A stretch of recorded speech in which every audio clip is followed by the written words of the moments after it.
شروع اللہ کے نام سے جو بڑا مہربان نہایت رحم والا ہے۔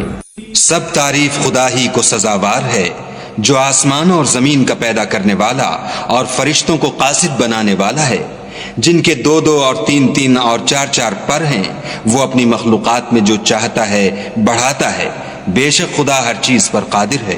خدا جو اپنی رحمت کا دروازہ کھول دے تو کوئی اس کو بند کرنے والا نہیں، اور جو بند کر دے تو اس کے بعد کوئی اس کو کھولنے والا نہیں، اور وہ غالب حکمت والا ہے۔ لوگو، خدا کے جو تم پر احسانات ہیں ان کو یاد کرو۔ کیا خدا کے سوا کوئی اور خالق اور رازق ہے جو تم کو آسمان اور زمین سے رزق دے؟ اس کے سوا کوئی معبود نہیں، پس تم کہاں بہ کے پھرتے ہو؟ اور اے پیغمبر صلی اللہ علیہ وآلہ وسلم، اگر یہ لوگ تم کو جھٹلائیں تو تم سے پہلے بھی پیغمبر جھٹلائے گئے ہیں، اور سب کام خدا ہی کی طرف لوٹائے جائیں گے۔ لوگو، خدا کا وعدہ سچا ہے، تو تم کو دنیا کی زندگی دھوکے میں نہ ڈال دے، اور نہ شیطان فریب دینے والا تمہیں فریب دے۔ شیطان تمہارا دشمن ہے، تم بھی اسے دشمن ہی سمجھو۔ وہ اپنے پیرووں کے گروہ کو بلاتا ہے تاکہ وہ دوزخ والوں میں ہوں۔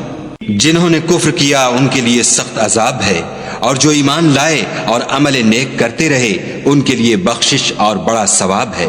بھلا جس شخص کو اس کے اعمال بد آراستہ کر کے دکھائے جائیں اور وہ ان کو عمدہ سمجھنے لگے، تو کیا وہ نیکوکار آدمی جیسا ہو سکتا ہے؟ بے شک خدا جس کو چاہتا ہے گمراہ کرتا ہے، اور جس کو چاہتا ہے ہدایت دیتا ہے۔ تو ان لوگوں پر افسوس کر کے تمہارا دم نہ نکل جائے، یہ جو کچھ کرتے ہیں خدا اس سے واقف ہے۔ اور خدا ہی تو ہے جو ہوائیں چلاتا ہے، اور وہ بادل کو ابھارتی ہیں، پھر ہم اس کو ایک بے جان شہر کی طرف چلاتے ہیں، پھر اس سے زمین کو اس کے مرنے کے بعد زندہ کر دیتے ہیں۔ اسی طرح مردوں کو جی اٹھنا ہوگا۔ جو شخص عزت کا طلبگار ہے تو عزت تو سب خدا ہی کی ہے، اسی کی طرف پاکیزہ کلمات چڑھتے ہیں، اور نیک عمل ان کو بلند کرتے ہیں۔ اور جو لوگ برے مکر کرتے ہیں ان کے لیے سخت عذاب ہے، اور ان کا مکر نابود ہو جائے گا۔ اور خدا ہی نے تم کو مٹی سے پیدا کیا، پھر نطفے سے، پھر تم کو جوڑا بنا دیا، اور کوئی عورت نہ حاملہ ہوتی ہے اور نہ جنتی ہے مگر اس کے علم سے، اور نہ کسی بڑی عمر والے کو عمر زیادہ دی جاتی ہے اور نہ اس کی عمر کم کی جاتی ہے، مگر سب کچھ کتاب میں لکھا ہوا ہے۔ بے شک یہ خدا کو آسان ہے۔ اور دونوں دریا مل کر یکساں نہیں ہو جاتے۔ یہ تو میٹھا ہے پیاس بجھانے والا، جس کا پانی خوشگوار ہے، اور یہ کھاری ہے کڑوا۔ اور سب سے تم تازہ گوشت کھاتے ہو اور زیور نکالتے ہو جسے پہنتے ہو، اور تم دریا میں کشتیوں کو دیکھتے ہو کہ پانی کو پھاڑتی چلی آتی ہیں، تاکہ تم اس کے فضل سے معاش تلاش کرو اور تاکہ شکر کرو۔ وہی رات کو دن میں داخل کرتا اور وہی دن کو رات میں داخل کرتا ہے، اور اسی نے سورج اور چاند کو کام میں لگا دیا ہے، ہر ایک وقت مقرر تک چل رہا ہے۔ یہی خدا تمہارا پروردگار ہے، اسی کی بادشاہی ہے، اور جن لوگوں کو تم اس کے سوا پکارتے ہو وہ کھجور کی گٹھلی کے چھلکے کے برابر بھی تو کسی چیز کے مالک نہیں۔ اگر تم ان کو پکارو تو وہ تمہاری پکار نہ سنیں، اور اگر سن بھی لیں تو تمہاری بات کو قبول نہ کر سکیں، اور قیامت کے روز تمہارے شرک سے انکار کر دیں گے، اور خدائے باخبر کی طرح تم کو کوئی خبر نہیں دے گا۔ لوگو، تم سب خدا کے محتاج ہو، اور خدا بے پرواہ سزاوار حمد و ثنا ہے۔ اگر چاہے تو تم کو نابود کر دے اور نئی مخلوقات لا آباد کرے، اور یہ خدا کو کچھ مشکل نہیں۔ اور کوئی اٹھانے والا دوسرے کا بوجھ نہ اٹھائے گا، اور کوئی بوجھ میں دبا ہوا اپنا بوجھ بٹانے کو کسی کو بلائے تو کوئی اس میں سے کچھ نہ اٹھائے گا، اگرچہ قرابت دار ہی ہو۔ اے پیغمبر صلی اللہ علیہ وآلہ وسلم، تم انہی لوگوں کو نصیحت کر سکتے ہو جو بن دیکھے اپنے پروردگار سے ڈرتے اور نماز بالالتزام پڑھتے ہیں۔ اور جو شخص پاک ہوتا ہے اپنے ہی لیے پاک ہوتا ہے، اور سب کو خدا ہی کی طرف لوٹ کر جانا ہے۔ اور اندھا اور آنکھ والا برابر نہیں، اور نہ اندھیرا اور روشنی، اور نہ سایہ اور دھوپ، اور نہ زندے اور مردے برابر ہو سکتے ہیں۔ خدا جس کو چاہتا ہے سنا دیتا ہے، اور تم ان کو جو قبروں میں مدفون ہیں سنا نہیں سکتے۔ تم تو صرف ہدایت کرنے والے ہو۔ ہم نے تم کو حق کے ساتھ خوشخبری سنانے والا اور ڈرانے والا بھیجا ہے، اور کوئی امت نہیں مگر اس میں ہدایت کرنے والا گزر چکا ہے۔ اور اگر یہ تمہاری تکذیب کریں تو جو لوگ ان سے پہلے تھے وہ بھی تکذیب کر چکے ہیں۔ ان کے پاس ان کے پیغمبر نشانیاں اور صحیفے اور روشن کتابیں لے کر آتے رہے، پھر میں نے کافروں کو پکڑ لیا، سو دیکھ لو کہ میرا عذاب کیسا ہوا۔ کیا تم نے نہیں دیکھا کہ خدا نے آسمان سے میوہ برسایا تو ہم نے اس سے طرح طرح کے رنگوں کے میوے پیدا کیے، اور پہاڑوں میں سفید اور سرخ رنگوں کے قطعات ہیں اور بعض کالے سیاہ ہیں۔ انسانوں اور جانوروں اور چارپایوں کے بھی کئی طرح کے رنگ ہیں۔ خدا سے تو اس کے بندوں میں سے وہی ڈرتے ہیں جو صاحب علم ہیں، بے شک خدا غالب اور بخشنے والا ہے۔ جو لوگ خدا کی کتاب پڑھتے اور نماز کی پابندی کرتے ہیں اور جو کچھ ہم نے ان کو دیا ہے اس میں سے پوشیدہ اور ظاہر خرچ کرتے ہیں، وہ اس تجارت کے فائدے کے امیدوار ہیں جو کبھی تباہ نہیں ہوگی، کیونکہ خدا ان کو پورا پورا بدلہ دے گا اور اپنے فضل سے کچھ زیادہ بھی دے گا، وہ تو بخشنے والا اور قدردان ہے۔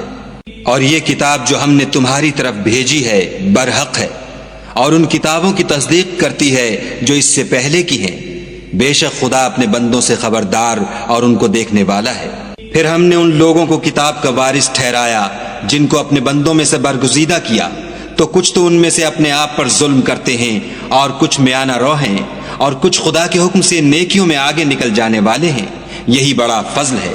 ان لوگوں کے لیے بہشت جاویدانی ہے جن میں وہ داخل ہوں گے، وہاں ان کو سونے کے کنگن اور موتی پہنائے جائیں گے اور ان کی پوشاک ریشمی ہوگی۔ وہ کہیں گے کہ خدا کا شکر ہے جس نے ہم سے غم دور کیا، بے شک ہمارا پروردگار بخشنے والا اور قدردان ہے، جس نے ہم کو اپنے فضل سے ہمیشہ کے رہنے کے گھر میں اتارا، یہاں نہ تو ہم کو رنج پہنچے گا اور نہ ہمیں تکان ہی ہوگی۔ اور جن لوگوں نے کفر کیا ان کے لیے دوزخ کی آگ ہے، نہ انہیں موت آئے گی کہ مر جائیں اور نہ اس کا عذاب بھی ان سے ہلکا کیا جائے گا۔ ہم ہر ایک ناشکرے کو ایسا ہی بدلہ دیا کرتے ہیں۔ وہ اس میں چلائیں گے کہ اے پروردگار ہم کو نکال لے، اب ہم نیک عمل کیا کریں گے، نہ وہ جو پہلے کرتے تھے۔ کیا ہم نے تم کو اتنی عمر نہیں دی تھی کہ اس میں جو سوچنا چاہتا سوچ لیتا، اور تمہارے پاس ڈرانے والا بھی آیا تو اب مزے چکھو، ظالموں کا کوئی مددگار نہیں۔ بے شک خدا ہی آسمانوں اور زمین کی پوشیدہ باتوں کا جاننے والا ہے، وہ تو دل کے بھیدوں تک سے واقف ہے۔ وہی تو ہے جس نے تم کو زمین میں پہلوں کا جانشین بنایا، تو جس نے کفر کیا اس کے کفر کا ضرر اسی کو ہے، اور کافروں کے حق میں ان کے کفر سے پروردگار کے ہاں ناخوشی ہی بڑھتی ہے، اور کافروں کو ان کا کفر نقصان ہی زیادہ کرتا ہے۔ بھلا تم نے اپنے شریکوں کو دیکھا جن کو تم خدا کے سوا پکارتے ہو؟ مجھے دکھاؤ کہ انہوں نے زمین سے کون سی چیز پیدا کی ہے، یا بتاؤ کہ آسمانوں میں ان کی شرکت ہے، یا ہم نے ان کو کتاب دی ہے تو وہ اس کی سند رکھتے ہیں۔ ان میں سے کوئی بات بھی نہیں، بلکہ ظالم جو ایک دوسرے کو وعدہ دیتے ہیں محض فریب ہے۔ خدا ہی آسمانوں اور زمین کو تھامے رکھتا ہے کہ ٹل نہ جائیں، اگر وہ ٹل جائیں تو خدا کے سوا کوئی ایسا نہیں جو ان کو تھام سکے، بے شک وہ بردبار اور بخشنے والا ہے۔ یہ خدا کی سخت سخت قسمیں کھاتے ہیں کہ اگر ان کے پاس کوئی ہدایت کرنے والا آئے تو یہ ہر ایک امت سے بڑھ کر ہدایت پر ہوں، مگر جب ان کے پاس ہدایت کرنے والا آیا تو اس سے ان کو نفرت ہی بڑھی، یعنی انہوں نے ملک میں غرور کرنا اور بری چال چلنا اختیار کیا، اور بری چال کا وبال اس کے چلنے والے ہی پر پڑتا ہے۔ یہ اگلے لوگوں کی روش کے سوا اور کسی چیز کے منتظر نہیں، سو تم خدا کی عادت میں ہرگز تبدل نہ پاؤ گے اور خدا کے طریقے میں کبھی تغیر نہ دیکھو گے۔ کیا انہوں نے زمین میں سیر نہیں کی تاکہ دیکھتے کہ جو لوگ ان سے پہلے تھے ان کا انجام کیا ہوا، حالانکہ وہ ان سے قوت میں بہت زیادہ تھے، اور خدا ایسا نہیں کہ آسمانوں اور زمین میں کوئی چیز اس کو عاجز کر سکے، وہ علم والا اور قدرت والا ہے۔ اور اگر خدا لوگوں کو ان کے اعمال کے سبب پکڑنے لگتا تو روئے زمین پر ایک چلنے پھرنے والے کو نہ چھوڑتا، لیکن وہ ان کو ایک وقت مقرر تک مہلت دیے جاتا ہے، سو جب ان کا وقت آ جائے گا تو ان کے اعمال کا بدلہ دے گا۔ خدا تو اپنے بندوں کو دیکھ رہا ہے۔